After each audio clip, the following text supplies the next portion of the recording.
Boa tarde, é com muito prazer que eu inicio mais um Clínica na Pandemia. E hoje temos como nossa querida convidada a Rosane Sabag, cara amiga que depois eu vou apresentar em detalhes. O Clínica na Pandemia foi uma ideia que eu tive em plena pandemia, naquela pior fase da pandemia, pensando em promover uma troca entre os analistas, e não só junguianos, mas de várias abordagens e também profissionais da área de humanas, para que nós pudéssemos refletir em várias perspectivas sobre a clínica, né, e também sobre a pandemia. Então, temos realizado, tem sido muito gratificante, e o dia de hoje, né, promete também com o tema do narcisismo, com uma convidada tão competente. E sempre no começo, eu faço uma pequena introdução ao tema e uma pequena provocação, que é sempre uma pergunta, eu lanço alguma coisa, tá? Então, eu vou começar e eu espero que vocês participem, tá? Porque a ideia do Clínica na Pandemia é que todos comentem e façam perguntas e debatam, tá? Então, nesse primeiro momento, nós vamos expor e depois o grupo assume o evento, tá? Então, na obra de Freud, A Introdução ao Narcisismo, de 1914, temos a distinção entre narcisismo primário e secundário, conceitos relacionados à diferenciação das estruturas neurótica e psicótica. Porém, essa formulação foi mudando, e hoje nós temos autores que discutem o tema do narcisismo em diferentes perspectivas. Hoje, nós teremos essa possibilidade de expandir esse conceito, também relacionando a experiência da pandemia. Freud analisa a relação entre o ideal de ego, o ego ideal e a castração na resolução do complexo de Édipo como bases da estrutura psíquica.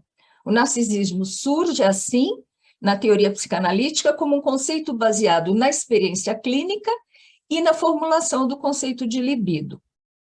Em Freud, a libido sexual pode ser investida em duas modalidades: identificação, que corresponde ao autoerotismo, o investimento da libido no próprio eu, e escolha de objeto.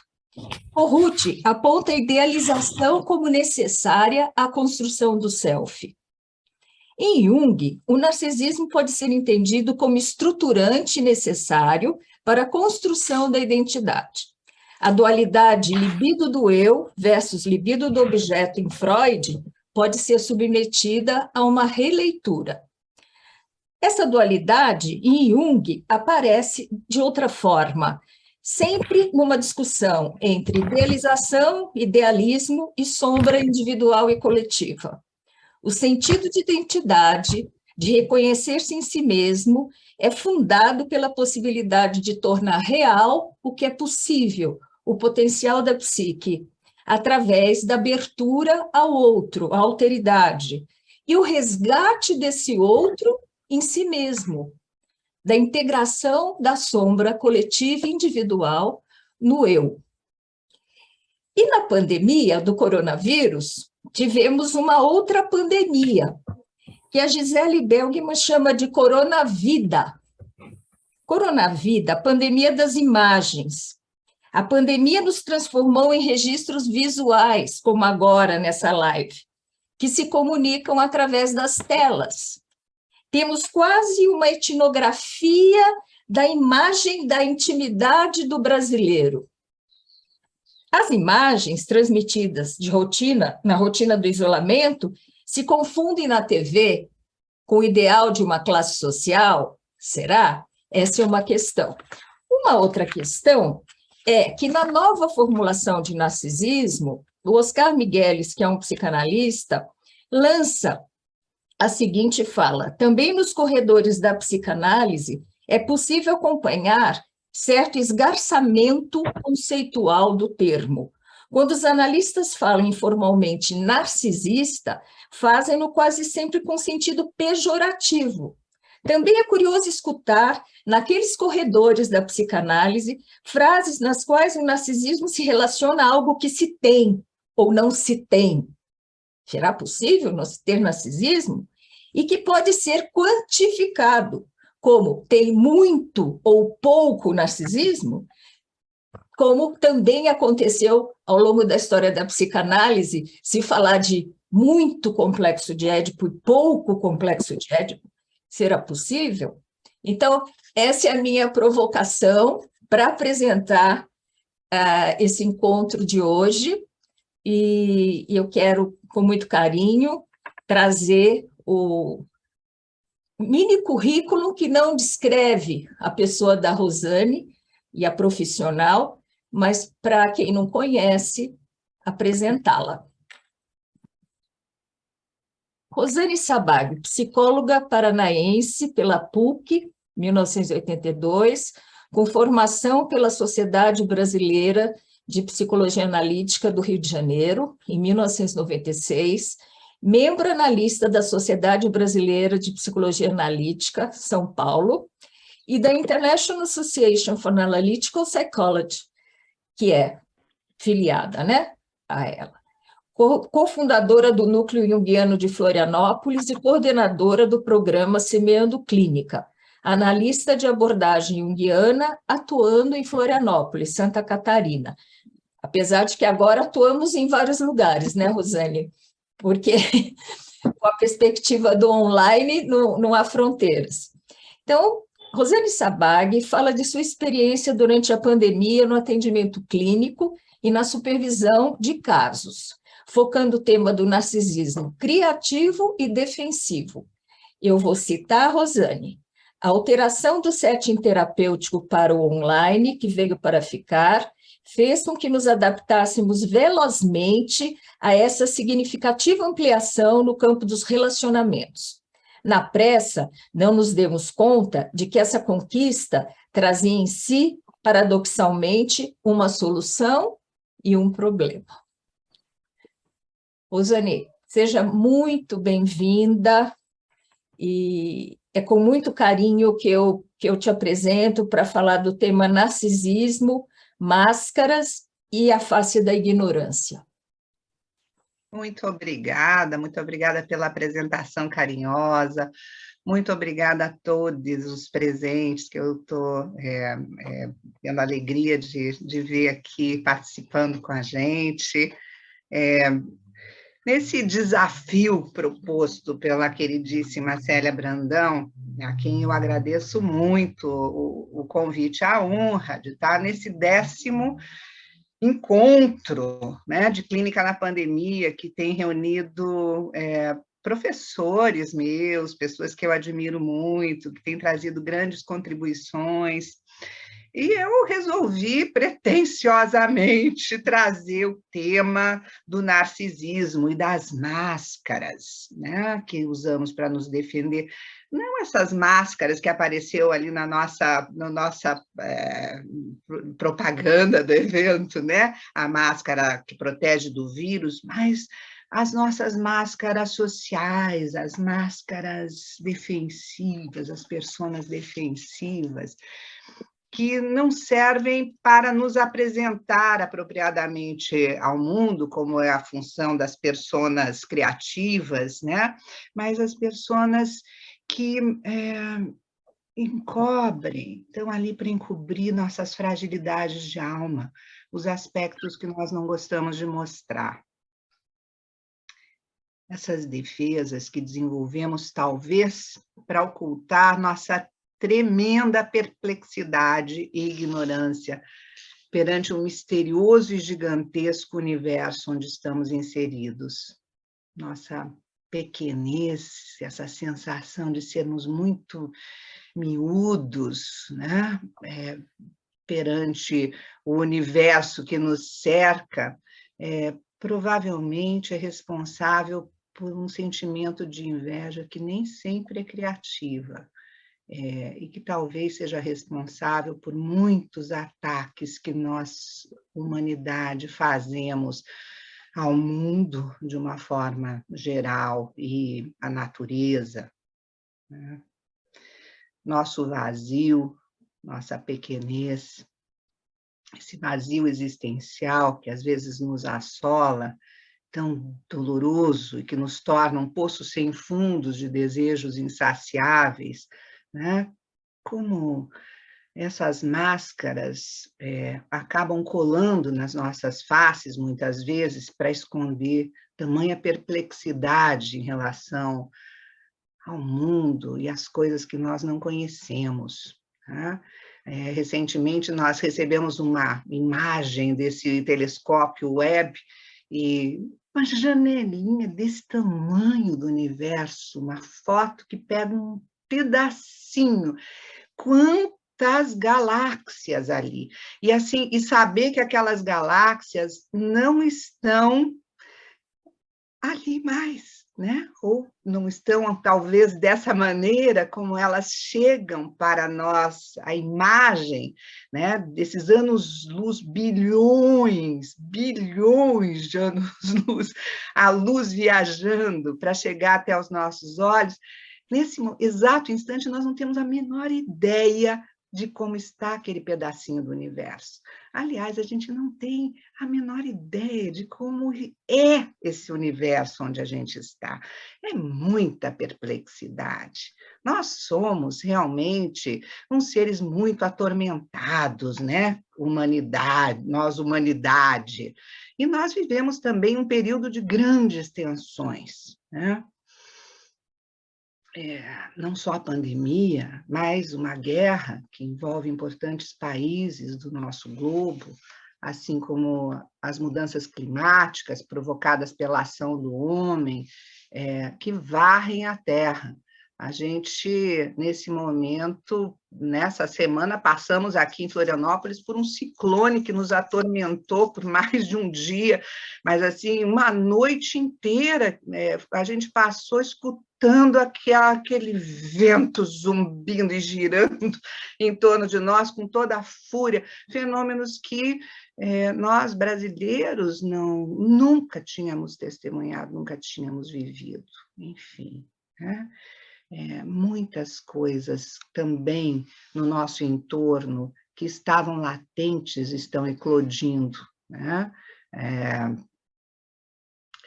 Nuances de diferenças, pequenas discordâncias, se tornando gritantes pontos de vista conflitivos, terríveis divergências entre amigos, familiares, cônjuges, desrespeito aos direitos básicos, desrespeito à vida, banalização da morte, banalização do mal. Negacionismo histórico, negacionismo das vacinas, negacionismo do aquecimento global, etc. e tal. A gente fica olhando esse cenário, né, e pensa, que força seria essa para jogar esse véu encobridor sobre os fatos, para promover uma possessão coletiva desta monta, que não é só nacional, né, gente? Essa verdadeira ódio à ignorância dos tempos atuais, afastando amigos de décadas, pais de seus filhos, filhos de seus pais, esposos e esposas, pessoas que potencialmente se amam. O que faria com que hordas de pessoas optassem por não acreditar na ciência, mas em teorias conspiratórias? Por que a tendência a culpar os outros pela pandemia? Ao invés de investirmos todos os nossos recursos no fomento à cooperação internacional, à cooperação entre as nações. Por que permitimos que a politização, que sabemos ser partidária e guardar opiniões parciais e tendenciosas, seja colocada no mesmo patamar de respeitabilidade da ciência? Por que, afinal, tantos insistem em acumular posses em meio a um momento de tamanhas necessidades coletivas, colocando os valores econômicos acima da vida humana?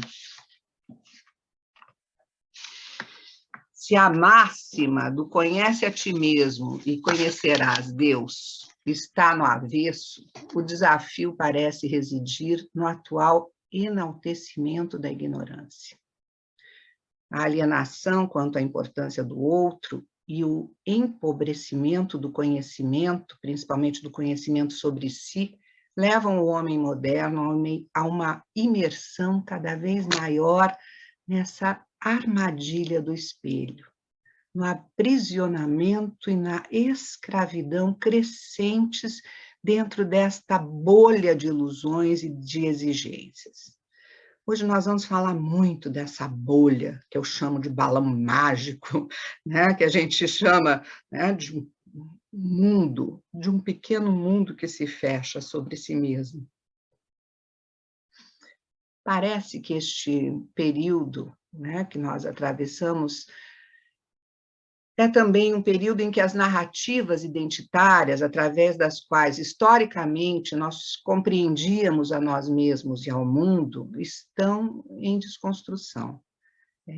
Como na história de Lewis Carroll, o Alice através do espelho, de 1871, que ele escreve depois do Alice no País das Maravilhas, que é outra bolha, né, gente? O País das Maravilhas, esse mundo mágico, né? Quando ela escorrega para dentro do espelho, ela não encontra somente a sua imagem invertida. O caos, a desconstrução, a inversão de valores, rainha tirana, tudo parece fazer parte dessa virtualidade, desse mundo dentro do outro, um mundo totalmente particular, onde tudo é relativo, misturado, disfuncional. Não há sentido entre o grande e o pequeno, e os fatos precisam ser adaptados para caberem dentro dessa lógica, uma lógica ilógica, que questiona as leis, que questiona os valores estabelecidos, que faz as próprias leis. Curiosamente, no transtorno de personalidade narcisista, esse caos, essa desconstrução, esse problema entre o grande e o pequeno, típico da inveja, a inversão de valores também são características no quadro, assim como a crescente falta de empatia, a persona defensiva, identificada com as máscaras de perfeição e de supervalia, a desqualificação do outro e as tentativas de controle através dos ataques ao que está organizado e funcional. Esses ataques têm a finalidade única e exclusiva do indivíduo obter poder e de se manter na defesa narcisista, na defesa sombria narcisista. A gente vai talvez ter tempo para falar um pouquinho mais disso. Vamos avançando. Eu fui atrás de algumas coisas relacionadas às publicações sobre a pandemia, tem uns livros recém-lançados do Yuval Harari, né, que eu gosto muito, do Sapiens, tem o Edgar Morin também, que publicou algumas coisas muito interessantes, comentando esse cenário. O Yuval Harari, nesse livro Notas sobre a Pandemia e breves lições para o mundo pós-coronavírus, ele fala que o maior risco que estamos enfrentando não é o vírus, mas o que ele chamou de, abre aspas, demônios interiores da humanidade, o ódio, a ganância e a ignorância. O tema é extenso, como vocês podem ver, né? Porque quando eu comecei a escrever o texto aqui, que estava dando muitas páginas, eu apaixonada aqui, né, por esses conceitos interessantíssimos, pelas diversas abordagens, tantas questões vinculadas ao tema que eu vi que não ia caber nesses 40 minutos que eu tenho para falar, para a gente ter tempo de fazer a troca, né? Para não ficar narcisicamente numa bolha de saberes e aí não deixar, né, que a abertura aconteça. Então, eu fiz uma lista aqui de perguntas, né? Assim como a Célia trouxe as inquietações, as provocações, né? Para a gente pensar juntos, para nós pensarmos juntos. Eu elenquei algumas aqui, mas a gente pode aumentar a lista ou arrumar a lista. Vamos lá. Primeira questão. Por que uma analista junguiana escolhe justamente falar de narcisismo, como a Célia bem lembrou, um termo vindo da psicanálise, um conceito amplo, controvertido, que suscita divergências acaloradas ainda entre as linhas de psicologia, mesmo dentro das próprias linhas, né? Dentro da própria psicanálise. E que, curiosamente, é tão pouco discutido ainda entre os nossos pares junguianos. Né? Pergunta número 2, o que seria o narcisismo? Como é que a gente vai falar dele aqui? Porque Célia também levantou a lebre, né? Que é esse narcisismo? Né? É uma coisa que se tem, que não se tem? Né? É um transtorno de personalidade? É um mecanismo de defesa? É uma função estruturante? Quais construtos teóricos a gente pode utilizar para ampliarmos melhor e podermos discutir melhor esse tema? Pergunta número 3. Quais seriam as características do narcisismo defensivo que a gente vai escolher para falar sobre ele? E como poderíamos nos beneficiar ao conhecer este funcionamento das personas defensivas? Pergunta 4. Como poderíamos ver o impacto causado pela convivência com essas características do narcisismo defensivo?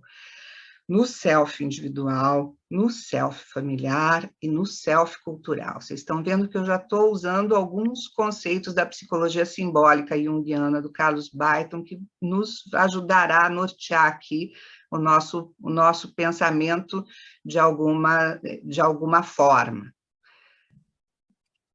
Pergunta número 5. Na pandemia, o que estaria nos causando o excesso de exposição às telas? Essa questão que também Célia levantou.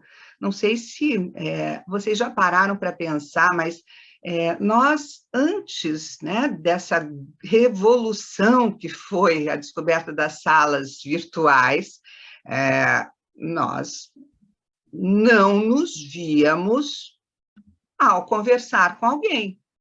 Vocês já pararam para pensar, né, que a gente dependia do olhar do outro para nos devolver se a gente está com o cabelo despenteado? Aqui eu estou me olhando, tem um espelhinho ali no canto, né? Eu já estou vendo que eu podia ter posto um grampo aqui. Mas antes, a gente dependia do outro olhar para a gente e dizer, olha, né, você está com o batom borrado, você está com né, uma sujeirinha aqui, você está com o cabelo arrepiado. Se o outro não desse o espelho para a gente não, né, não tinha noção ao conversar. E essa presença permanente, né? Tem um ditado que diz assim, um olho na missa e outro no padre. Isso é coisa antiga, porque hoje em dia tem que ser um olho na missa, o outro no padre, e um terceiro olho para escorregar para o cantinho da tela, porque a gente também está se vendo ali, e é perturbador para algumas pessoas, né? Bloqueia para outras pessoas. Então, é um tema, né, que a gente traz aqui também como uma provocação para a gente pensar, porque nós ainda não sabemos, além da constatação de um estresse muito grande de telinhas que nós vivemos no final, né, de 2021, principalmente, né, que era o momento que acho que estava já todo mundo até aqui de telinha, e as pessoas começaram a desistir dos cursos e a pedir encontros presenciais de qualquer maneira, porque gera um cansaço. Alguma coisa acontece desse confronto com a nossa imagem, que é absolutamente novo para a humanidade. Um confronto tão permanente, tão insistente, para uma humanidade que dependia muito deste outro, né? E que agora, narcisicamente, ficamos perigosamente tentados a depender cada vez menos do outro. E isso é um tema para a gente depois, né? Eu vou levantando as bolas para depois vocês entrarem no jogo, tá, gente? Vamos... Estou vendo aqui algumas pessoas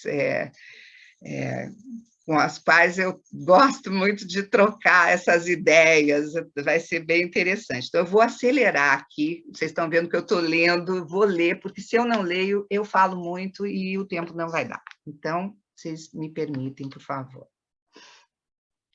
Por que falar? Pergunta número 1. Por que escolher o tema do narcisismo? Por que, então, puxar um conceito tão amplo e ainda tão controvertido?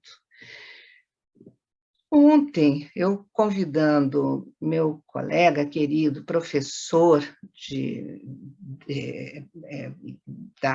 do grupo, né, de psicodinâmica integrativa junguiana, o Roberto Rosas Fernandes, que é um autor junguiano que se dedica a esses estudos, que é, hoje em dia, uma autoridade no assunto, né, do narcisismo, com algumas publicações muito importantes já sobre o tema. Eu pedindo Opa, está desligando aqui só um segundo, gente, que caiu a bateria. Nossa, tinha desligado aqui o computador. Mas o Roberto, então, eu convidando para ele estar aqui hoje com a gente, ele me responde de uma maneira carinhosa, né? E com uma pérola que eu trouxe aqui para dividir com vocês, porque ele disse uma coisa que eu acho que resume 2 páginas aqui do meu texto, né? Quando ele diz assim, eu fico contente de vocês estarem levando esse tema, que eu vejo como a pedra filosofal que os arquitetos rejeitaram. Olha que coisa, né? E aí ele, na mensagem, ele mesmo para e diz assim, professor, eu não estou lhe vendo aqui na sala agora, mas me desculpe, vou citar o seu WhatsApp. Estou citando, porque é muito interessante essa sua fala, né? A pedra filosofal que os arquitetos rejeitaram. A pedra que os arquitetos rejeitaram. E aí ele parou, pensou um pouco. O narcisismo, né? Essa pedra, que é lá que está toda a construção da psique, né? Das neuroses, das psicoses, das defesas narcísicas. A gente reage tanto narcisicamente, disse ele, faz gol contra também, narcisicamente. E me desculpe, eu tive que citar isso, né? Porque isso aqui já traz para a gente, né? Localiza essa questão que a Célia começou a trazer, né? Do artigo de Freud, de 1914, porque desde que Freud, em 1914, escreveu esse artigo sobre o narcisismo, uma introdução, Ali, ele introduziu não só o conceito de narcisismo, que seria um dos eixos da psicanálise, né? Mas ele também, nesse artigo, fala da sua ruptura com o Jung, né?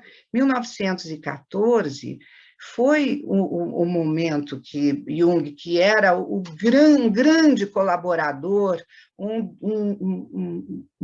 um sujeito entusiasmado que ajudou a divulgar a psicanálise, que era o presidente da Sociedade Psicanalítica Internacional, da qual ele só se desliga nesse 1914, ele, em 1913, tinha já mandado, né, o seu desligamento da escola de Freud, mas 1914 é esse ano desse artigo, e também, gente, não vamos esquecer, vamos contextualizar o ano da eclosão da Primeira Guerra Mundial, né? Então, nesse caldeirão, sincronicidade, coincidência ou não, né? Nesse caldeirão fervilhante de acontecimentos, surge esse conceito e também a ruptura terrível que vai deixar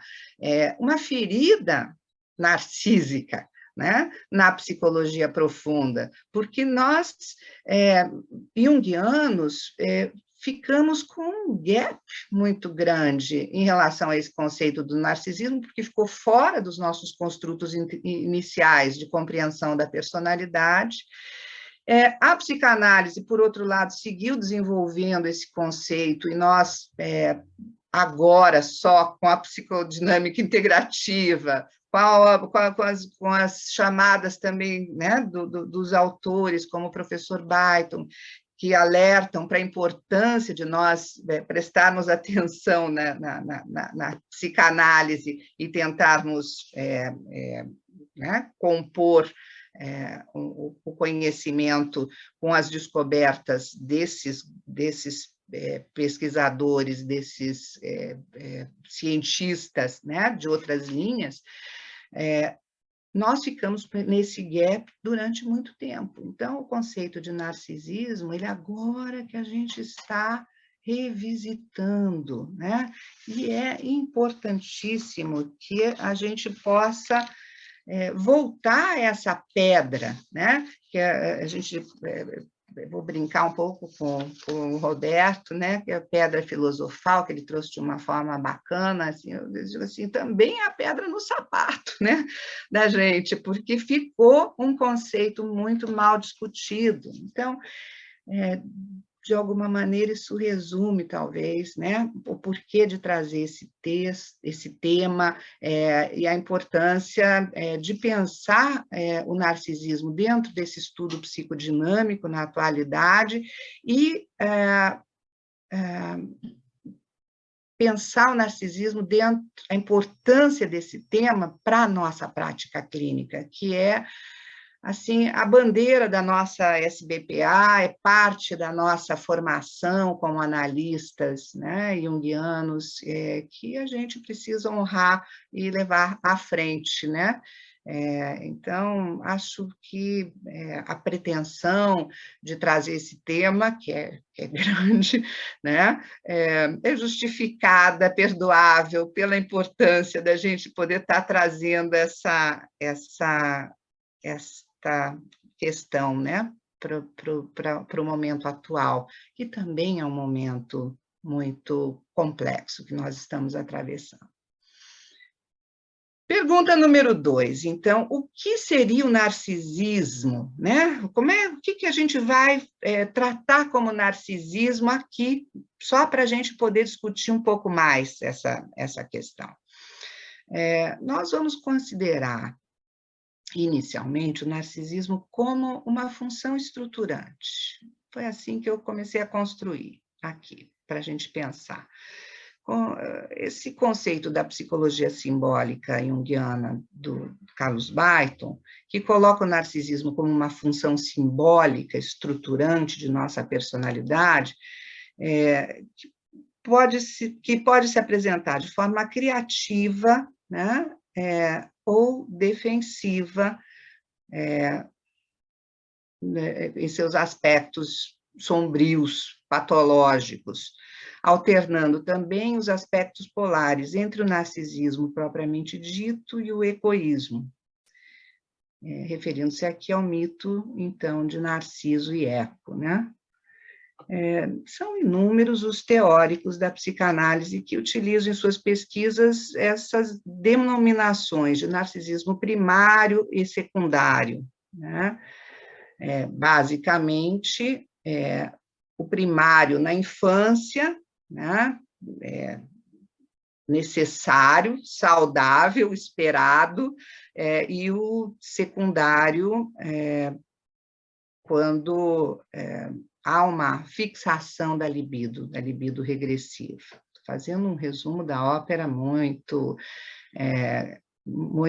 grande aqui. O tema é imenso, então eu sugiro, né, que vocês interessados em aprofundar, procurem os trabalhos, o Abismos Narcísicos, do Roberto Rosas Fernandes, ou Narcisismo e Espiritualidade, ou o Núcleo de Psicodinâmica Integrativa, né, da SPPA, o nosso professor depois vai poder dar uma palhinha aqui para a gente também, se possível, né? Mas, assim, quais seriam as características desse narcisismo defensivo, então, que nós estamos escolhendo falar do que não dá certo, né? Daquilo que enrosca na personalidade. Quando o funcionamento dessas personas defensivas cristaliza.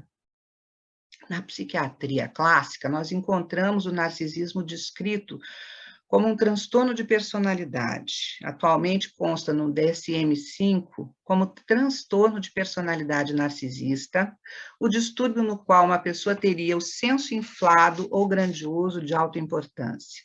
Basicamente, esses indivíduos apresentariam como sintomas, além de uma necessidade excessiva de admiração, a falta de empatia pelos sentimentos dos outros, bem como uma incapacidade para lidar com críticas. Também faz parte do quadro um senso de direito exagerado. Como essas personalidades têm dificuldades para regular a autoestima, precisam de louvação e de afiliações com pessoas ou instituições especiais. Tendem também a desvalorizar outras pessoas para que possam manter a sensação de superioridade. A prevalência estimada do transtorno de personalidade narcisista ao longo da vida varia muito de país para país, as estatísticas, mas pode chegar a 10% da população mundial, e seria mais comum entre os homens do que entre as mulheres. Comorbidades, né, segundo a psiquiatria, são comuns.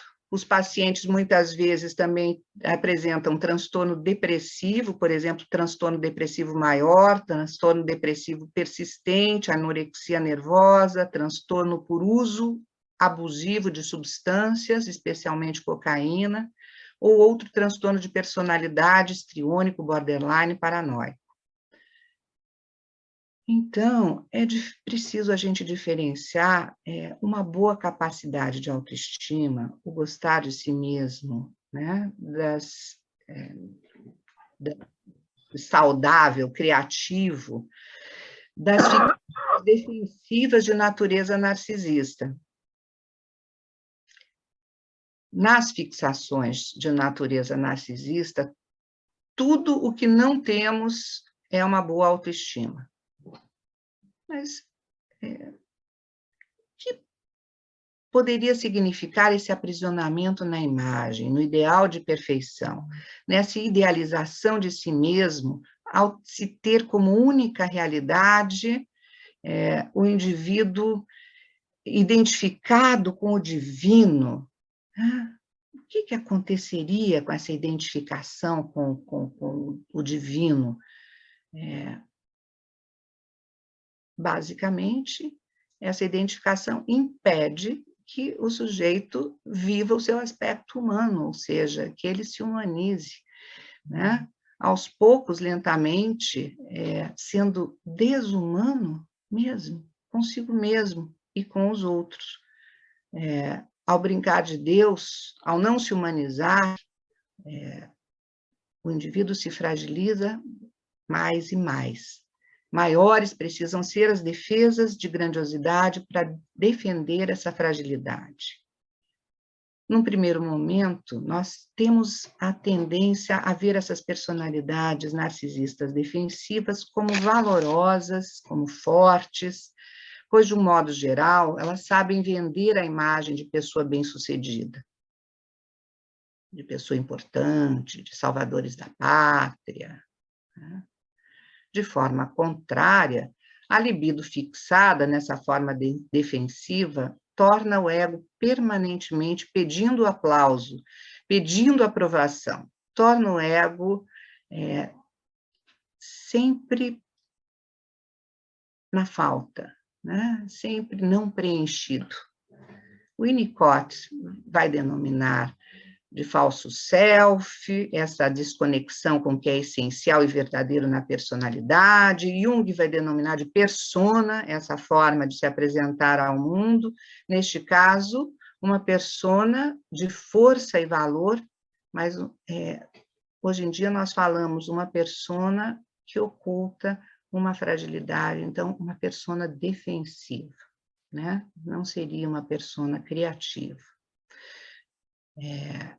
Porque ela serviria para encobrir justamente o verdadeiro self, né? Por isso, é tão comum que essas personalidades desvalorizem o outro e retirem o valor do mundo, destruindo os valores do mundo, destruindo perigosamente quem está em volta dessa persona defensiva, para impedir que a sua verdadeira face apareça, que essa fragilidade e essa vulnerabilidade sejam evidenciadas, né? Para não se sentirem tão pequenos, né? Assim, são mecanismos autônomos, né? Não passam pela consciência.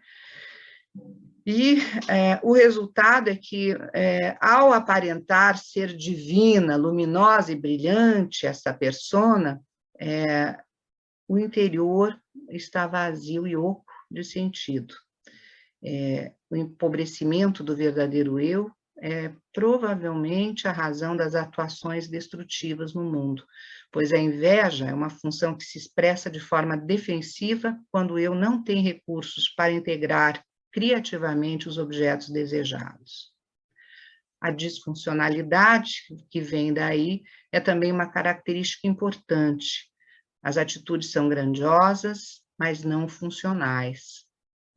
O que é uma atitude não funcional, né? Se eu estou com sede, eu comer um bombom. O bombom não vai matar a minha sede. Comer bombom é disfuncional, né? Assim, atitudes disfuncionais, nesses casos, elas são muito comuns, justamente pela falta de conexão com o self, né? Pela fixação nessa persona que esconde as fragilidades, que precisa esconder as fragilidades. Aqui, como características, né,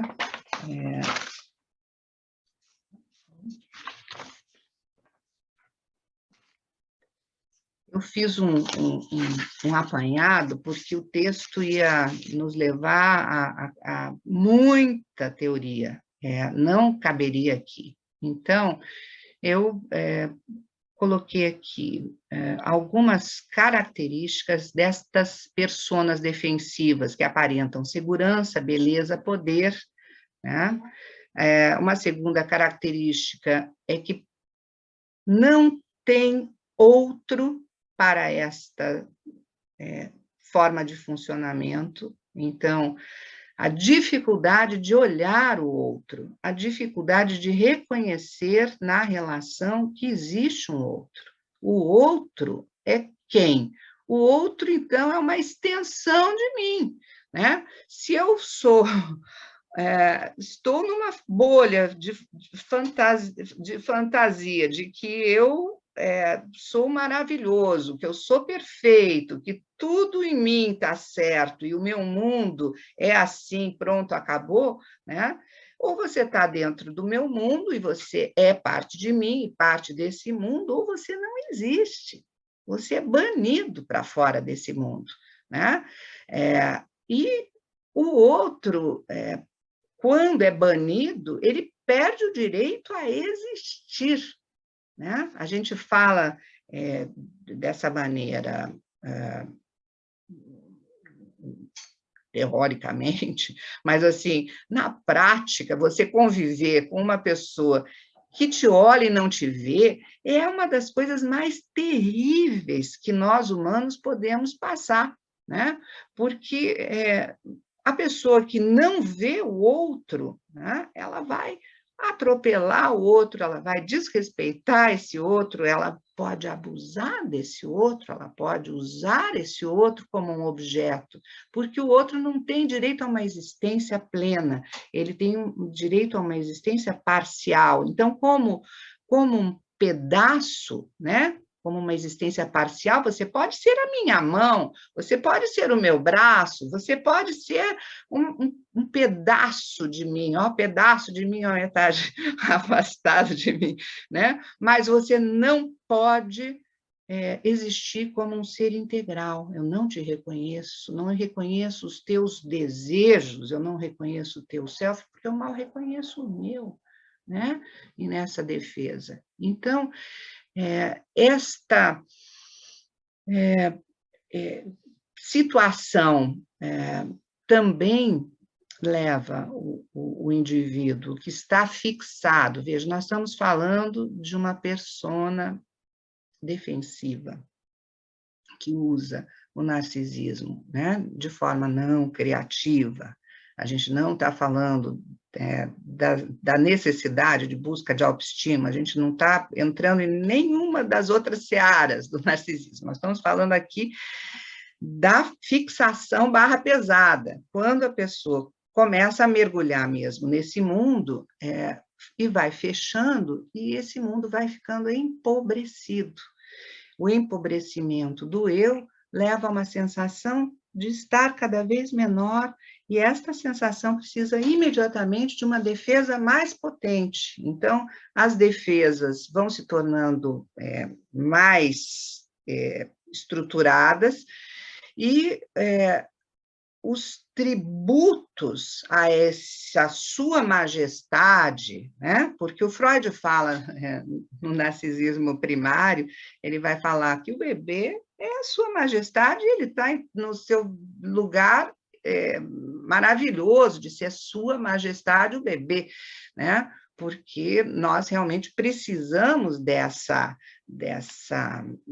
desse entorno de sermos olhados como sendo o umbigo do mundo, o centro do universo, quando nós somos pequenos. Mas, à medida em que o bebê cresce, ele precisa ir aprendendo a lidar com as frustrações, né? Um bebezinho pequeno ter uma crise de fúria narcisista, né? Quando ele ele esperneia, ele fica vermelho, ele quer uma coisa e você precisa servi-lo de qualquer maneira. É absolutamente desejável. Ai de quem não aceita que o bebê precisa fazer isso, né? Mas depois de passar do tempo regulamentar, né? Esse comportamento, essa fúria narcisista, ela é absolutamente indesejável no indivíduo que vai amadurecendo, porque ninguém é obrigado a nos servir, né? Ninguém é obrigado a orbitar em torno de nós, mas para essas personalidades,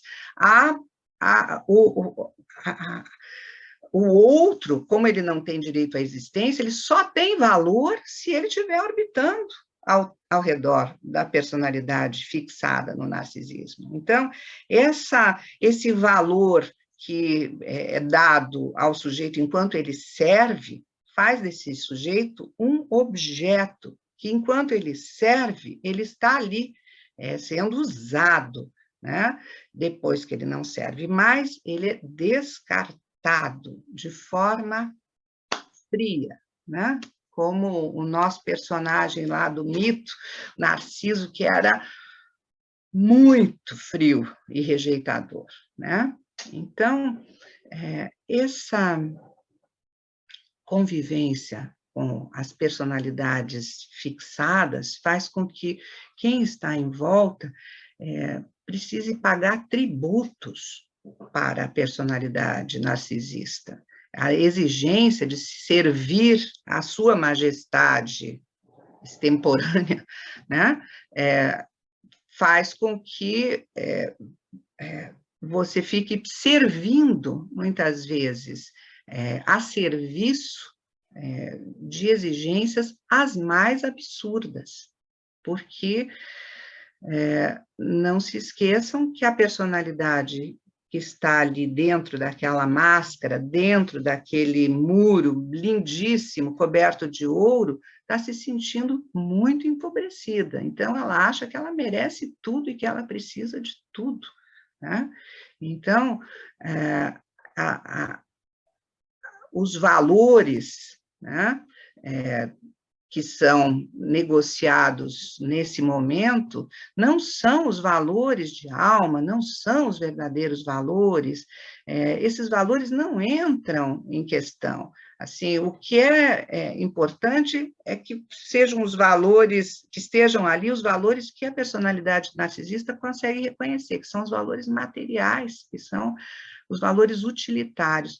O Dalai Lama, na sua grande sabedoria, um dos grandes mestres, né, da nossa humanidade, que está aqui ainda no planeta, nos trazendo luz, ele disse uma coisa que cai, assim, maravilhosamente bem para a gente entender essa situação. Ele diz assim, as pessoas foram criadas para serem amadas, e os objetos para serem usados. O problema do nosso mundo estar como está é que os objetos estão sendo amados e as pessoas estão sendo usadas. Então, o Dalai Lama está falando dessa relação, né? De inversão de valores, né? O gaslighting também, né, é muito comum, da personalidade narcisista desqualificar quem está em volta para não se sentir ameaçado, porque como não tem valores verdadeiros, tem só os falsos valores, né? Aquele que vem com soluções verdadeiras, aquele que apresenta uma solução real para o problema, olha, essa solução aqui pode resolver, pelo menos minimizar a pandemia e tal, daí, né, a gente vê que certas personalidades não aceitam, né, e fazem o gaslighting, transformam essas pessoas em maluco. Você está maluco, isso não pode, eu não aceito, né? Então, esses abusos, né, que podem ter uma gradação, nisso eu acho, sabe, Célia, que tem uma gradação de intensidade, sim, porque podem ser abusos verbais, podem ser abusos, né, circunstanciais, mas podem ser relações abusivas, podem se tornar relações tóxicas extremamente destrutivas para quem está em volta. Assim, dependendo da situação, quando o sujeito tem, por exemplo, como personalidades narcisistas, né, para conviver, figuras parentais, o pai ou a mãe, né, é um ambiente dificílimo, porque é como se a galinha mãe, né, bota o ovo, o pintinho nasce, ele está lá com as asinhas pronto para voar, de repente vem uma defesa narcísica, né? Uma raiva porque aquele pintinho sabe voar, e que raiva que eu tenho da natureza, que voa e que é livre, e aí ela bica o bichinho, né? Para botar ele de volta no ovo, para cortar, castrar, cortar as asas, literalmente cortar as asas do filhote, para que o filhote não cresça.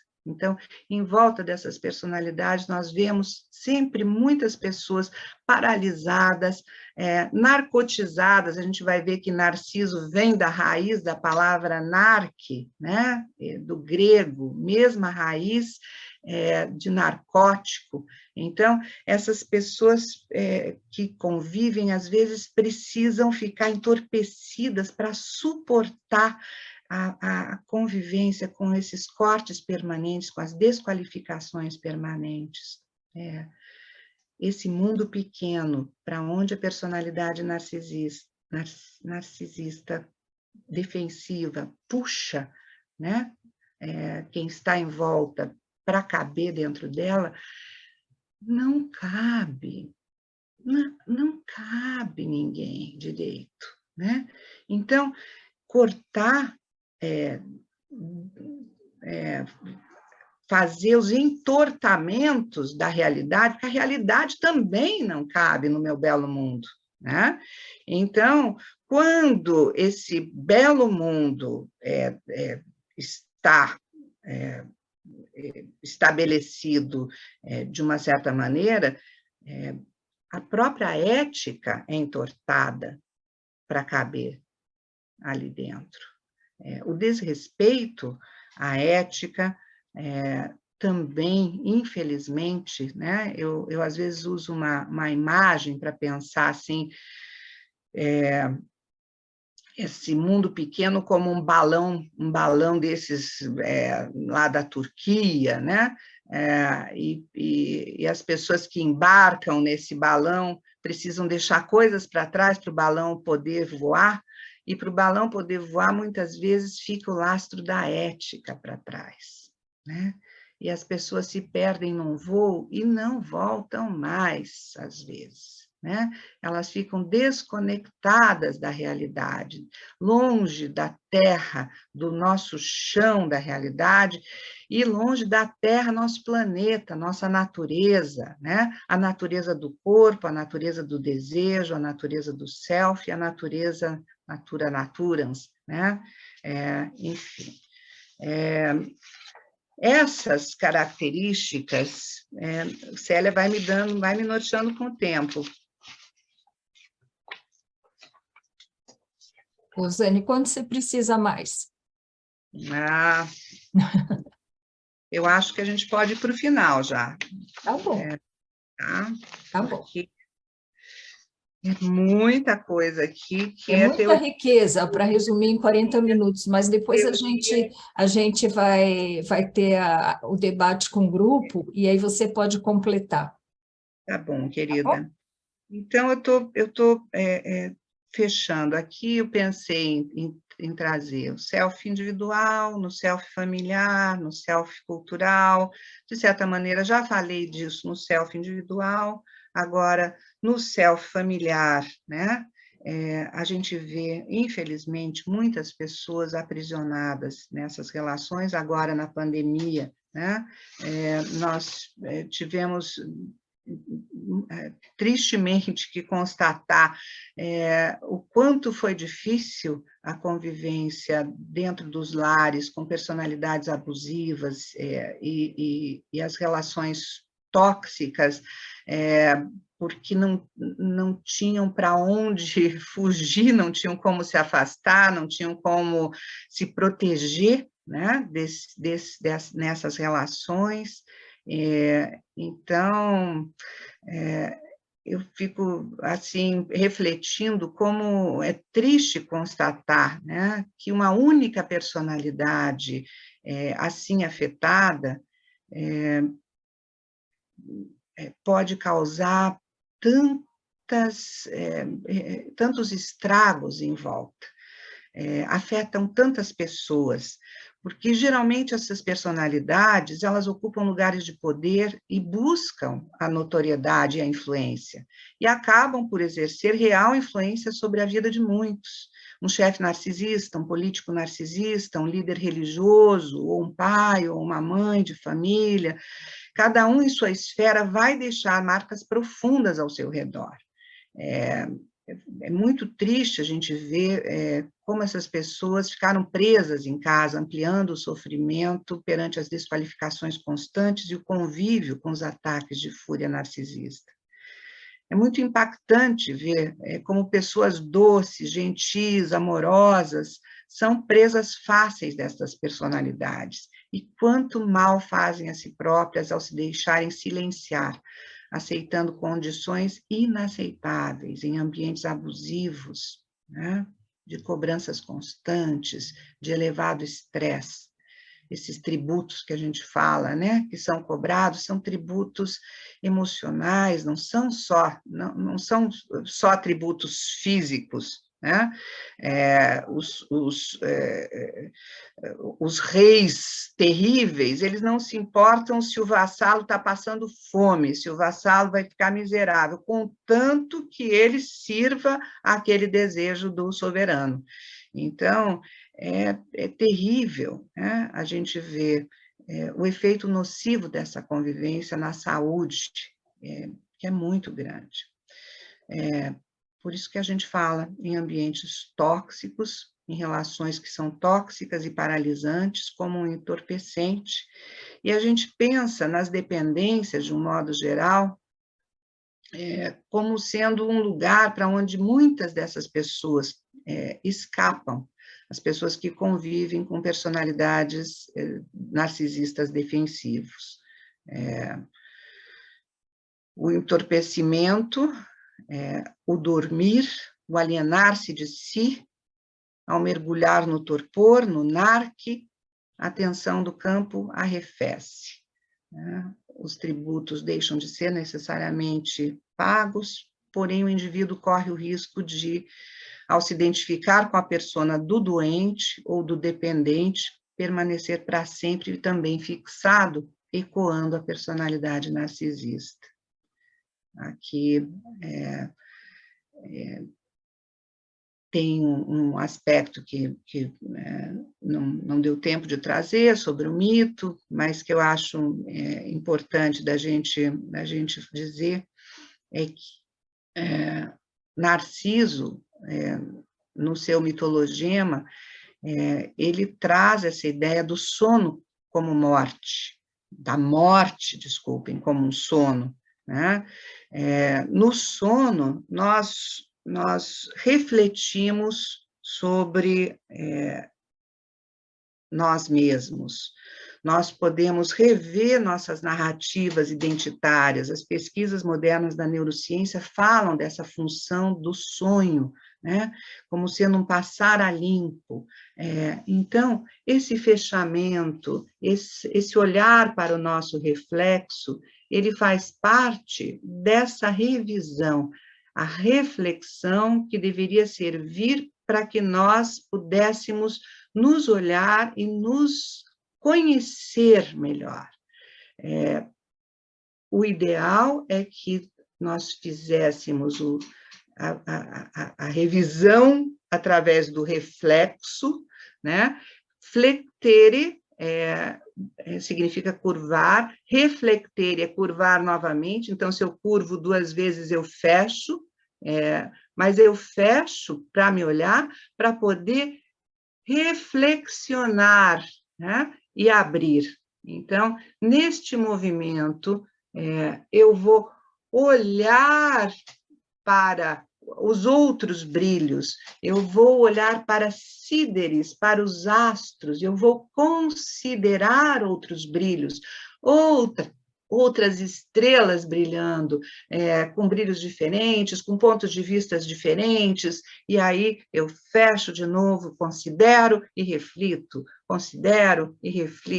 né? Esse é o movimento que Narciso depois é obrigado a fazer como flor, porque como flor ele tem que desabrochar, ele não pode mais ficar só preso no reflexo, é o castigo dele, ele ter que desabrochar para poder mostrar a sua capacidade de fertilidade, para não ficar estéril, né, no fechamento. O fechamento sozinho, ele nos esteriliza, ele nos impossibilita de toda a criatividade.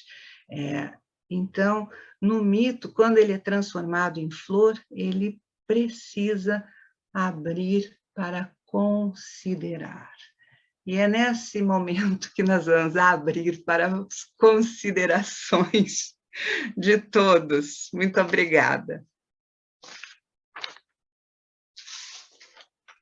Vamos ligar o microfone e aplaudir?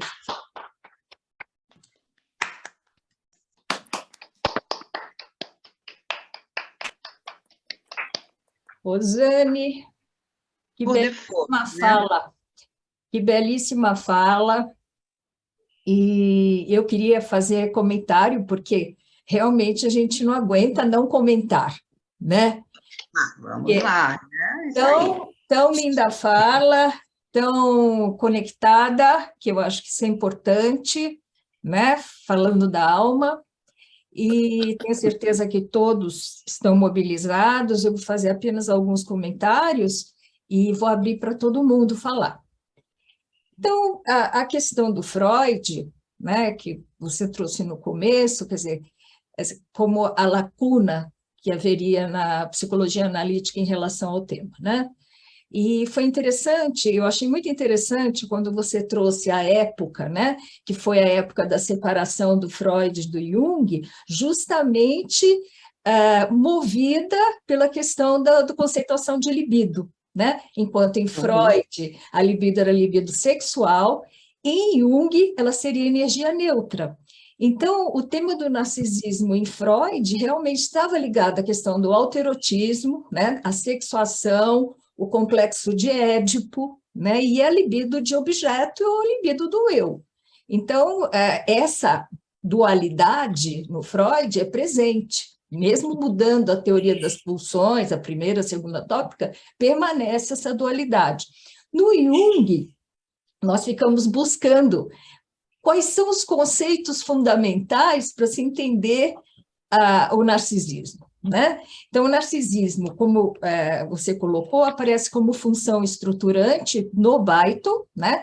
Mas em Jung, eu acho que nós temos alguns conceitos básicos que você até citou, que eu queria colocar para ver se você concorda e todo mundo pode comentar, que é a questão da fixação na persona, a dissociação ego-self e a necessidade de negação da sombra. A idealização deixa de ser idealização saudável e se permanece no plano das identificações. Então, a fusão com o objeto, que, na verdade, era um pouco do que o Freud falava, né? A fusão com o objeto e a dificuldade de escolha a partir daí, porque, na medida que eu idealizo o objeto, ele é uma projeção do meu ideal também.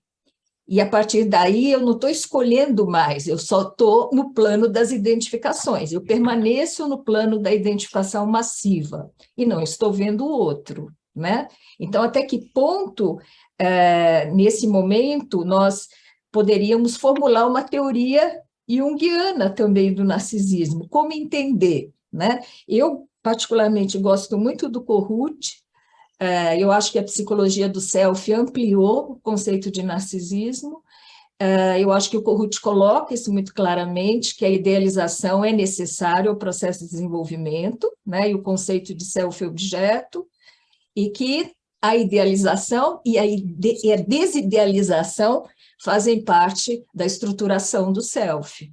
E que quando essa idealização é massiva, que foi o que você falou, se dá a grandiosidade, né? A grandiosidade do self e a personalidade narcísica no sentido patológico que você trouxe também. E eu gostei muito do que você falou sobre crise ética, porque a ética se constrói na relação com o outro, né? E na medida que esse outro é apenas projeção do meu ideal, eu não tenho nenhuma empatia com a necessidade do outro. Uhum. Eu acho que nós estamos vivendo isso, né? E durante a pandemia, nós vivemos isso profundamente, porque a perda da privacidade, de um lado, porque isso também nós podemos discutir, que é esse monitoramento que foi feito, que trazia um conflito, porque ao mesmo tempo que nós éramos alvo de algoritmos e nós estávamos sendo monitorados, né? Até a ponto que você está no seu bairro, quem que tem Covid, quem que foi para lá, houve um momento absurdo, né, de estar se sentindo monitorado, mas nós precisávamos desse monitoramento para a nossa sobrevivência. O negacionismo entrou aí como uma possibilidade de negar a ameaça, né, colocando no lugar a onipotência do eu. Então, não precisamos de vacina, não precisamos ser monitorados, não é um absurdo ter que apresentar atestado para viajar, e foi por aí. Então, eu acho que essa crise ética é um tema importante ligado à pandemia, ligado, inclusive, à atuação do governo federal em relação à pandemia, e estou pedindo que você comente o que você quiser do que eu falei. Eu gosto muito de pensar, né, que essa possibilidade de considerar, né, e refletir, né, ela é uma abertura que as pessoas vão perdendo, porque diz assim, ai, a realidade está tão ruim, ai, as coisas estão tão feias, ai, eu não quero ver, e aí não vê mais. E daí, se eu não considero mais o mundo, eu vou empobrecendo. Esse empobrecimento é que vai reforçando essas características. Então, em momentos de crise mundial, em baixa, né, dos períodos em que a gente está vivendo grandes conflitos, como agora, por exemplo, né, com guerra, com todo esse problema nosso de desconexão com a natureza, enfim, a pandemia, as pessoas estão se fechando, né? Então, eu reflito e eu não quero ficar no meu mundinho, por favor, não me perturbe no meu mundinho, não me traga essas coisas que eu não quero ver, né? E isso é terrível, porque o mundinho cada vez vai ficando menor, né? Mais frágil, né? Mais defesa eu preciso. Sim. Assim. Tem uma autora que fala da janela, né?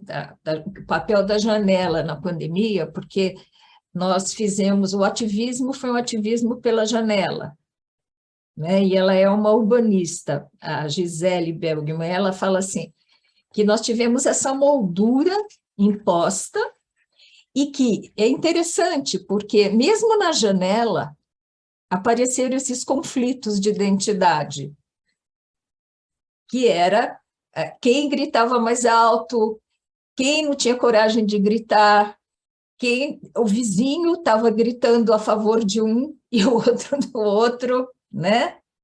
E como é que ficava esse conflito tão contido, com apenas aquele espaço que era a janela?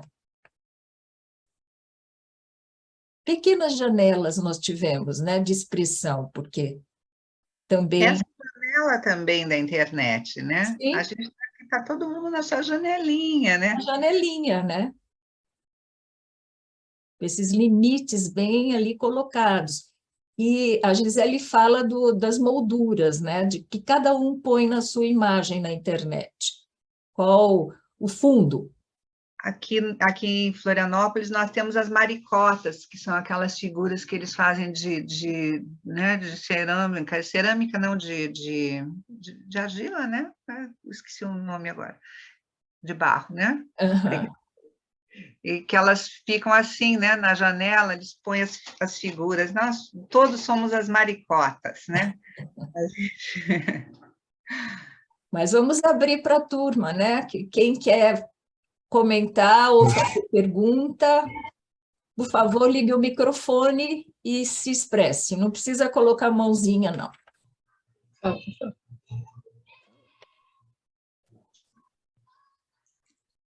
Oi, Célia. Oi, Rosane. Boa noite. Fala, Gabriel. Boa noite, Gabriel. Então, obrigado pela palestra, foi uma verdadeira aula. 2 pontos. Primeiro, fisgando a isca da Célia, da provocação de como se define narcisismo, né? Primeiro, eu sou designer gráfico, eu estou fora da área da psicologia, e o meu interesse é justamente para lidar no dia a dia, né? Para a gente ter uma estratégia contra o abuso narcísico. E uma youtuber e doutora em psicologia, doutora Ramani Durvasula, ela tem uma explicação muito interessante para isso, que é: deixa de lado o diagnóstico, deixa de lado aquela ideia de transtorno de personalidade narcisista e lembra que tu podes usar adjetivos para definir pessoas. Então, assim como você fala que é uma pessoa introvertida, extrovertida, tudo mais, você pode falar que uma pessoa é narcisista para definir aquele comportamento que é consistente com falta de empatia, senso inflado de ego, self, que seja, né? E eu prefiro, assim, não ficar tão sujeito à nomenclatura, mas eu gostei bastante dessa definição de Freud e depois de Jung, bem legal, não conhecia, né? Inclusive, também sugiro a utilização da terminologia mais de narciso para a pessoa mais vaidosa e mais, digamos, egoísta do si, mas que não seja, digamos, necessariamente uma falta de empatia, né? Digamos, o narciso e o narcisista, né? Enfim, nenhuma sugestão, não é... Ramani Durvasula, não sei pronunciar direito, ela é indiana, naturalizada nos Estados Unidos e é grande palestrante, tem um site, né, Gabriel, e muitos programas, muitas aulas. Ela faz um trabalho, um serviço de saúde pública muito importante em relação ao narcisismo. Eu gosto muito das falas dela. O que nos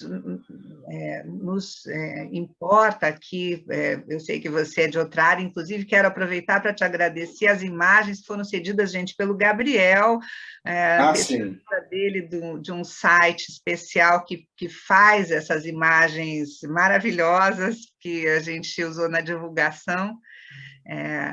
Que você é de outra área, mas a gente gosta dessas filigranas teóricas mesmo, para a gente construir, fazer ciência é muito importante, para a gente não precisar inventar a roda de novo, respeitar os autores que já pesquisaram e partindo deles, poder resgatar o que tem de importante e útil para seguirmos crescendo, né, na nossa profissão. Então, é um pouco chato para quem não é da área, mas para a gente isso é muito importante, esses detalhes técnicos, teóricos, né? Obrigada. Sim. E outro ponto foi um que tu levantasse, Rosane, foi logo antes de ter tocado naquela frase do Dalai Lama de as pessoas estão tratando objetos com amor e pessoas como objetos, enfim. Um pouquinho antes, eu quero assistir o VT principalmente porque tu encapsulaste uma coisa que eu venho pensando e tentando elaborar há algum tempo, tu encontraste essas palavras exatas porque eu ando querendo dizer que basicamente essa falta, essa linha difusa que o narcisista tem com as outras pessoas e elas tornando objetos, deixa um rastro de destruição pelo mundo, que é basicamente assim, a dinâmica por trás de todo o mal que humanos fazem com outros humanos. É uma coisa tão primal, tão básica, mas ali naquela frase tu pegasse tão bem, assim, e muito obrigado por ter falado isso. Obrigada, Gabriel. Obrigada, Posso falar? Deve. Oba, obrigado. Gabriel, se desliga o seu microfone, por favor. Obrigada. Eu sempre fico muito preocupado de quando as pessoas, ao se referirem em narcisismo, né, ao conceito, pensarem imediatamente na personalidade do narcisista. Quer dizer, então, quando você fala em narcisismo, logo se pensa no narcisista, né? E não se pensa no narcisismo como o barro, né, como a pedra que constitui a subjetividade humana. Né? Quer dizer, assim, quando Pedro fala de Paulo, Pedro fala mais de Pedro do que de Paulo. Né? Quer dizer, como tudo que desenvolve a nossa subjetividade está linkado às nossas autorrepresentações. Né? Então, eu sempre penso, não devemos pensar no narcisista, devemos pensar no nosso narcisismo, né? E principalmente o analista, que trabalha com a sua subjetividade, com o seu narcisismo, tanto criativo quanto defensivo, numa relação dual, num ritual, numa estufa narcísica, que é a análise. Né? Quer dizer, então, quando alguém vai para a análise, é uma plantinha machucada narcisicamente que está indo para a estufa. Né? Para uma estufa que é narcísica. E essa plantinha parece que precisa de 2 ingredientes, tá? do seu oxigênio. Essa plantinha precisa de espelhamento. Né? Por algum motivo, faltou espelhamento para o narcisismo criativo dela se desenvolver e ela poder seguir o seu processo de individuação. E outra questão, outra necessidade é dessa plantinha precisar idealizar. Quer dizer, ela precisa idealizar o analista e ela precisa do espelhamento do analista, né? Para que narcisicamente ela possa voltar a se desenvolver, porque por algum motivo o seu narcisismo criativo estancou no seu processo de amadurecimento em algum aspecto. Né? Talvez a gente possa pensar também, que eu acho que falta no pensamento junguiano, a gente pensar nessa observação tão importante do Jung, que são os complexos. Né? Como um complexo negativo atua negativamente no narcisismo daquele que possui o complexo. Né? Quer dizer, quando o meu complexo é ativado, ele atua onde? No meu narcisismo criativo. Né? E eu fico enfraquecido, eu fico exposto, eu fico vulnerável, fragilizado e com poucos recursos egóicos para lidar com aquela situação. Né? É esse complexo narcísico que vai precisar ir para o estaleiro, vai precisar ir para a estufa narcísica, ser reconhecido, transformado, para que o processo de individuação aconteça. Nesse sentido, acho que é muito importante o analista ter consciência do seu narcisismo. E o analista saber que ele está o tempo todo exposto narcisicamente e pronto para atuar o seu narcisismo inconsciente. Porque toda hora as defesas inconscientes do analisando vão atuar em cima do narcisismo do analista.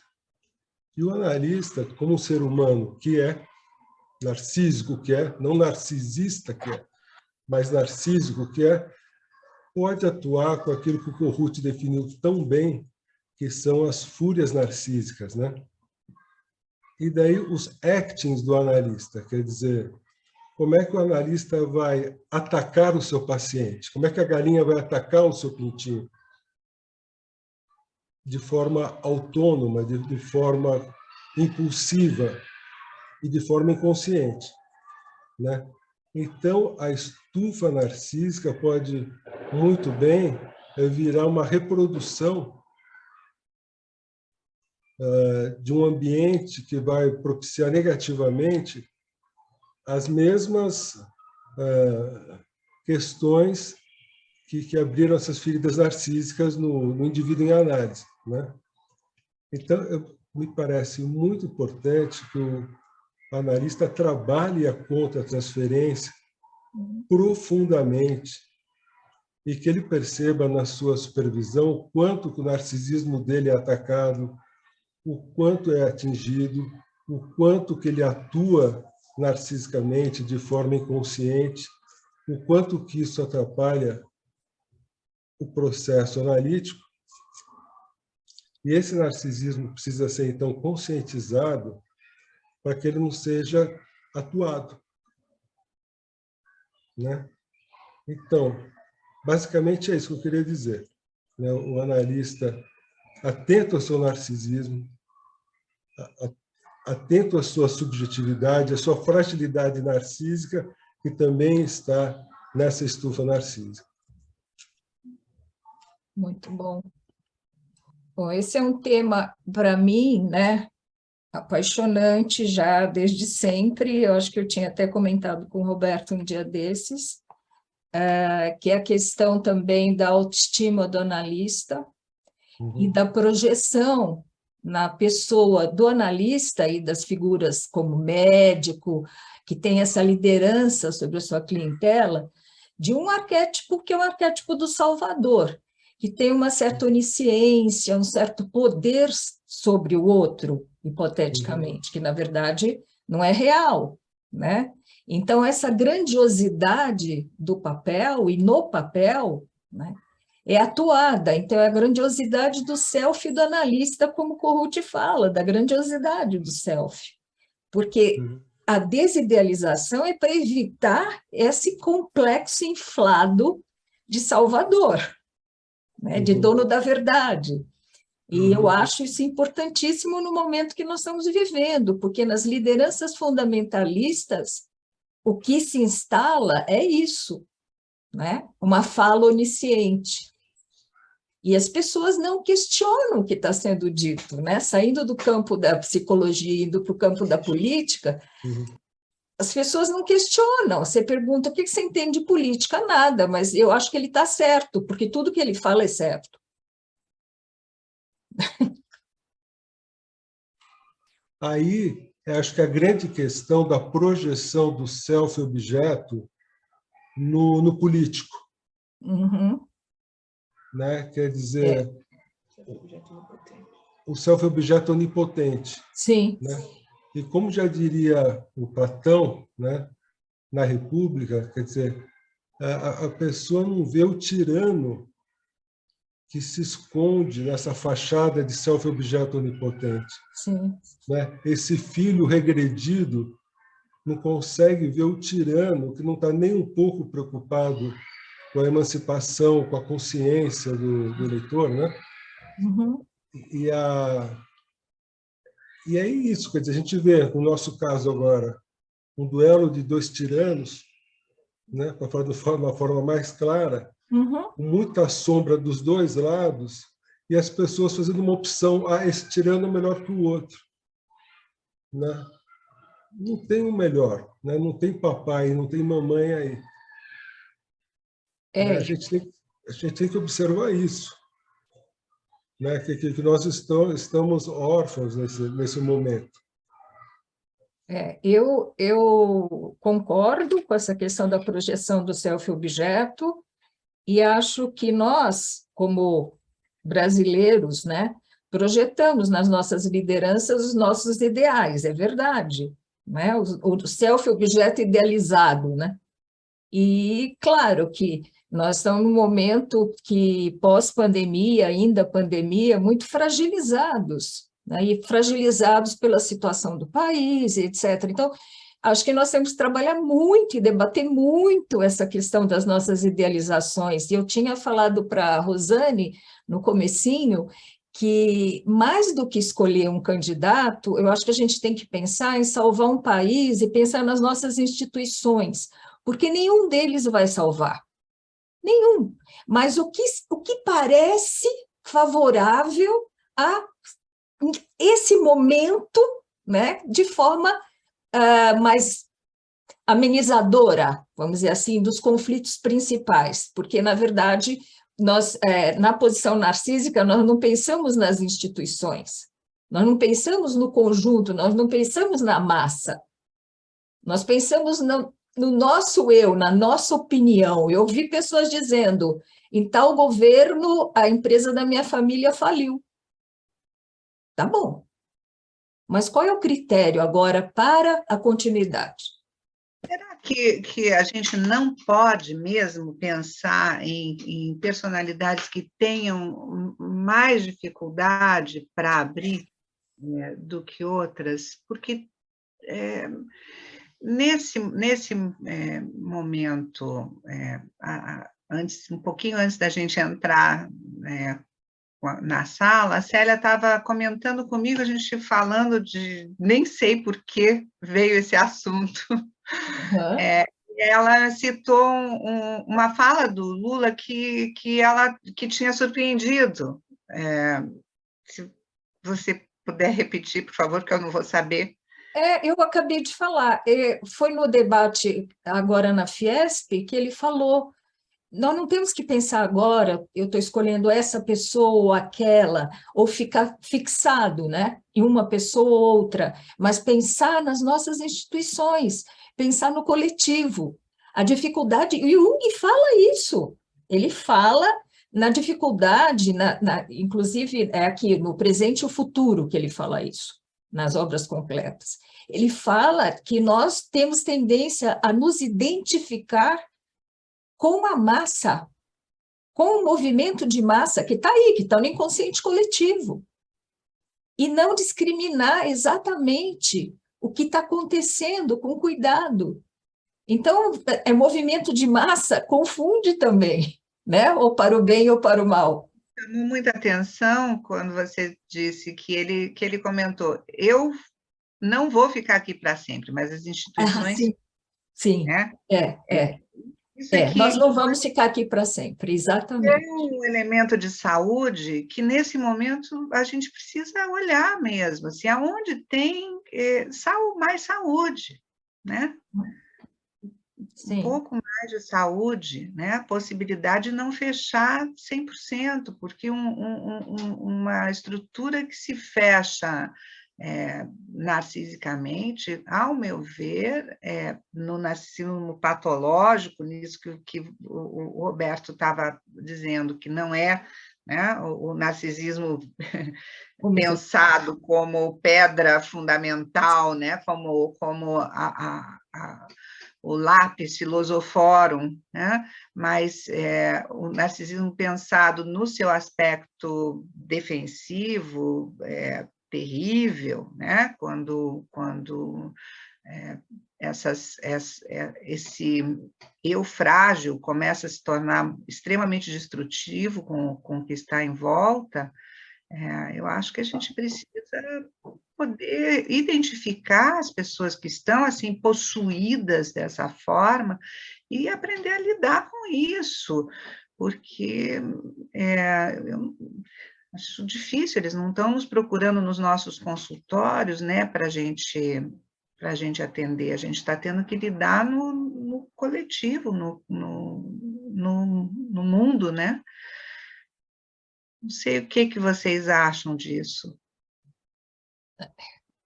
Eu queria falar que o que está acontecendo é a fúria narcísica também, e o ressentimento, né? E no ressentimento você tem uma solução melancólica, porque você nunca se cura da sua ferida. Você está sempre enlutado, não tem saída para o melancólico. Ele perdeu o eu, foi colocada uma ferida profunda no eu. E nós, brasileiros, fomos feridos. Mas como é que nós lidamos com a nossa ferida, né? Como é que nós saímos da melancolia? Como é que nós saímos só da queixa em relação ao passado e pensamos no futuro? Eu colocaria dessa maneira. Eu acho que também é importante a gente observar as paixões, né? A participação mística, né? A participação mystique em relação ao líder idealizado. Né? A gente tem que olhar com suspeita para qualquer paixão. Sim. Com qualquer identificação. Tentar olhar com um certo distanciamento. Concordo, Roberto. Eu escrevi num texto que primeiro precisa haver a fusão para depois haver a separação. Todo o processo de construção de identidade. Enquanto a gente está fundido com uma figura idealizada, a gente não tem a própria voz. E por isso, né, na questão dos líderes políticos e também como pais, como mães, quer dizer, aquela dorzinha quando o filho está crescendo e fala, olha, acho que tudo que você está falando é uma bobagem, e a gente fica muito ferido, mas assim, que bom, ele está crescendo. Né? É isso. Célia. Oi, querida. Oi. Eu falando gostaria de Aracaju. De um comentário. Falando de Aracaju. Que linda. Antes de tudo, obrigada. Antes de tudo, parabéns a Rosane pela belíssima apresentação. Parabéns a você. Obrigada. Pela clínica na pandemia, né? Eu gostaria de comentar que, enquanto Rosane falava da questão da função estruturante do narcisismo, né? Eu me lembrei muito do Bleichmann, né? Quando discute o narcisismo e o sistema, o que ele chama de sistema narcísico, como função estruturante mesmo. E mais recentemente, Joel Biermann, que também vai discutir, principalmente em Amar a Si Mesmo e Amar o Outro, um livro recente, ele vai discutir essas questões todas de uma maneira que eu acho bastante rica. Mas achei riquíssima a apresentação, achei muito boa a descrição das nossas autoridades, embora ninguém nunca tenha dito nomes, né? Nós temos uma descrição perfeita, infelizmente, de quem está comandando o país, né? E gostaria também de levantar um ponto que Rosane citou, mas pela falta de tempo não dá para explorar muito. Existem riscos altíssimos no convívio com narcisos, mas existe também um alto risco no convívio com ecos. Porque o eco, para mim, é o próprio não pensar, né? É a repetição automática das últimas frases do outro, e acho que nós temos exemplos assim dolorosos de ecos, né? Que é justamente aquela possibilidade de abraçar uma causa sem abertura alguma, né? E Freud também alertou sobre essa questão. O ser humano tende a se ajoelhar diante dos narcisistas, porque, de alguma maneira, eles nos tocam, né? E nós podemos correr esse risco, né? A tendência à idealização e, portanto, entrar numa relação que, na verdade, seria um conluio que envolve o que eu não sei bem se os kleinianos chamam de amor esquizoide, que Rosane também descreveu muito bem. O outro não pode existir, ele existe para mim na medida em que atende às minhas necessidades. Uhum. A partir do momento em que ele deixa de atender às minhas necessidades e me frustra, eu vou odiá-lo, eu vou querer romper a relação, né? E acho que também existe um outro aspecto, rapidamente, que é um outro conceito de Freud, que eu acho muito interessante, que nós temos observado principalmente nos tempos atuais. A eclosão do que ele chamou de narcisismo das pequenas diferenças. Eu passo a odiar o outro porque ele torce para o time de futebol que é adversário do meu. E todo o ódio, e toda a ganância, e toda a ignorância que Rosane citou e que faz parte, né, do tema central aí, acaba aparecendo nesse narcisismo das pequenas diferenças, né? Quer dizer, eu não posso conviver com diferença alguma, pequena ou grande, na verdade, né? Acho que também é um conceito muitíssimo interessante de Freud.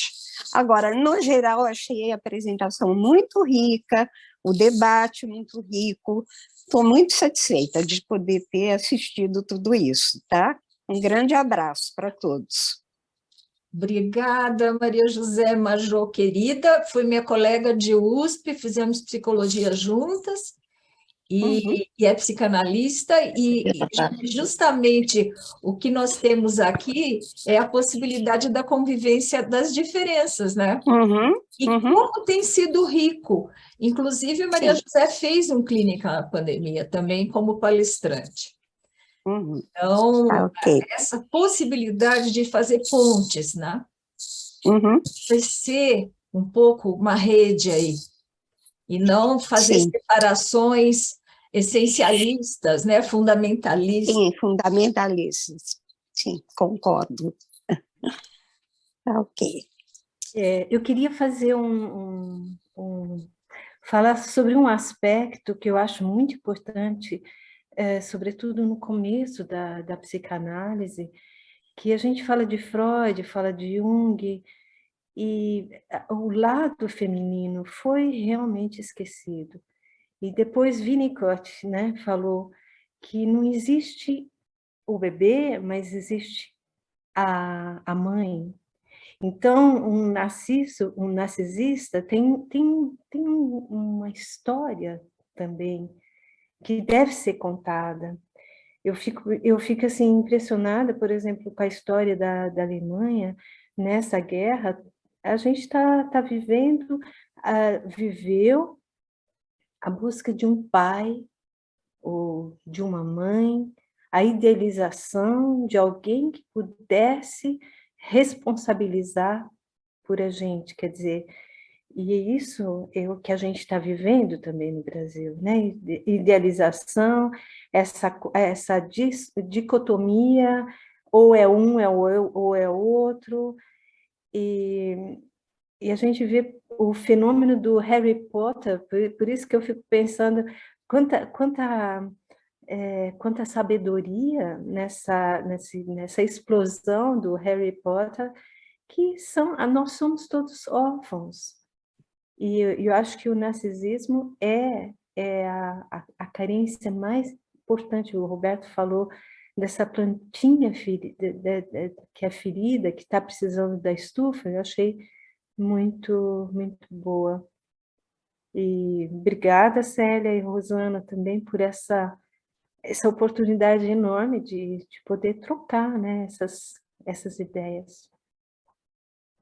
Obrigada a você pela participação também. Rosane, nós temos ainda quase 10 minutos, eu queria que talvez você fechasse o evento, falasse o que fica aí no coração, não é fazer um resumo teórico, mas o que você está sentindo, como é que você sente, a participação, como é que você está, é isso. Olha, o meu resumo nunca é teórico, é sempre passa pelo coração, então eu estou muito feliz mesmo de poder proporcionar aqui para mim e para vocês esse bate-bola, né? Porque eu acho que a gente precisa de mais espaços assim, para a gente realmente considerar, olhar os outros pontos de vista, né? Trazer para a nossa reflexão, porque tem coisas que são difíceis mesmo, que são encardidas para a gente modificar dentro da gente, né? Só mesmo com a ajuda do outro, né? É assim, o quanto é importante a gente estar podendo contar com os outros pontos de vista, com a forma de enxergar a mesma coisa de maneira diferente, né? Para que a gente possa passar limpo, né? A forma como a gente vê os temas, e esse é um tema, né? Como o Roberto trouxe, como a gente tentou trazer aqui, é um tema que a gente está começando mesmo, né, a trazer de volta para as discussões, do ponto de vista também, não só da patologia, mas da saúde, né? Do narcisismo como uma questão importantíssima para a gente repensar nossa clínica, nossa atividade clínica, para nos trabalharmos mais, né? Todo esse convite, eu acho que fica aqui, para mim, pelo menos, como assim, a coisa mais forte. E quero também agradecer muito a você, novamente, pelo convite, por essa oportunidade, por você abrir esse espaço, né? Que você vem trazendo com tanta amorosidade, com tanta criatividade. Eu tenho acompanhado todos os programas que eu pude, eu estava aqui com vocês, e é sempre muito bom a gente estar perto de pessoas assim como vocês. Então, estou muito feliz, muito nutrida, e quero só agradecer a todos pela presença, pelas contribuições preciosas, e é isso. Fica a semente para a clínica, né? Para a nossa atividade clínica poder crescer. Muito obrigada, Rosane, também, por ter aceito o convite, pela palestra linda. E eu lembrei que, quando você perguntou sobre instituição, que faltou dizer uma coisa, que nós estamos trabalhando sem o engessamento das instituições que viraram igrejas, e que muitas vezes atuam de forma excludente, não inclusiva, né? E que impedem isso que a gente está tentando fazer, o nosso desenvolvimento, porque nós ficamos engessados dentro de uma doutrina e não conversamos esses pressupostos. É a religião no mau sentido, não a religião como reconexão, né? Mas como seita quase. Então, eu fico muito feliz porque as pessoas hoje falaram de vários autores, né? No junguianismo, fora do junguianismo, não houve seita aqui professada, e acho que isso a gente tem que levar como postura, né? Também para a escolha agora do presidente, e pensar mais nos ideais, pensar mais nas nossas metas, no que a gente acredita, na nossa ética pessoal, né? E trocar mais, dialogar mais com as pessoas. Eu acho que o que mais me satisfaz nesse evento é o diálogo. E eu quero agradecer a todos. Você quer falar, Roberto? Eu queria só concordar com você, Célia, porque a psicologia sofre desse fetichismo, né? Quer dizer, se eu sou junguiano, eu não quero nem saber o que o Freud disse. Isso. Eu já discordo narcisicamente. Exatamente. Né? Exatamente. Se eu sou freudiano, também não quero saber o que o Jung falou, não quero saber o que o Reich disse. Né? E essas igrejinhas engessadas vão sendo uma redução muito grande da psicologia como um todo. Né? Sim. A gente tem que pensar na psicologia como com todos eles. Uhum. Juntos, de mãos dadas, como se fosse uma família de gente pensando conceitos e estruturas psíquicas, né? Sim. E romper com esse religioso. No mau sentido. Né? No mau sentido. Esse instinto religioso que aparece na política, que aparece na psicologia, né? Um homem ainda muito mais religioso do que racional. Sim. E fazendo ainda uma observação, a SBPA apoia esse projeto.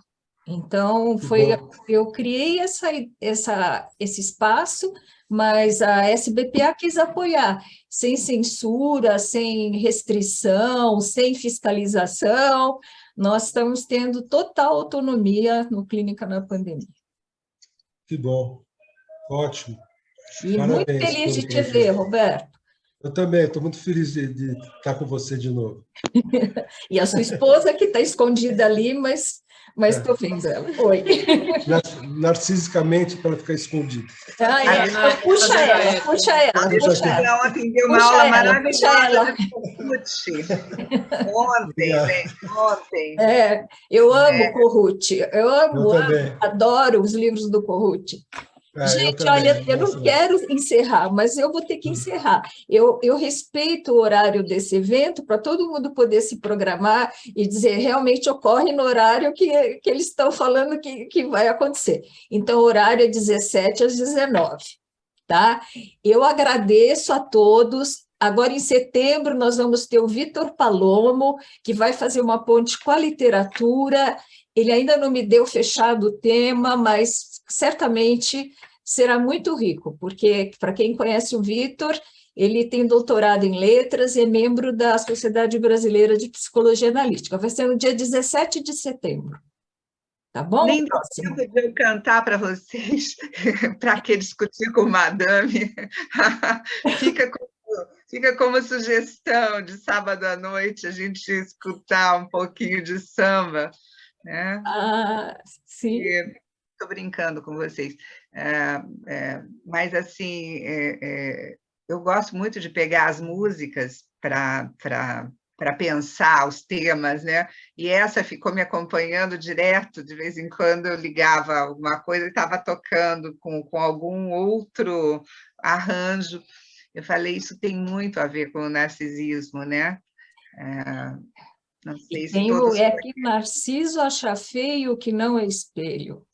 Essa também. A madame do samba, né? que diz, vamos acabar com o samba, o samba é feio, né? O samba não é cultura, o samba precisa acabar, né? Vamos acabar com o samba, porque ela quer ópera, então ainda é um resquício, né, do poeta falando, herdando as questões de 22, que a gente está resgatando agora. Você falou do Vitor Palomo, eu lembrei do trabalho dele, vai ser maravilhoso, maravilhoso. Vai ser maravilhoso, só que aí vai ser outra palestra. Ele fez sobre a semana de 22, né, a palestra que foi maravilhosa também.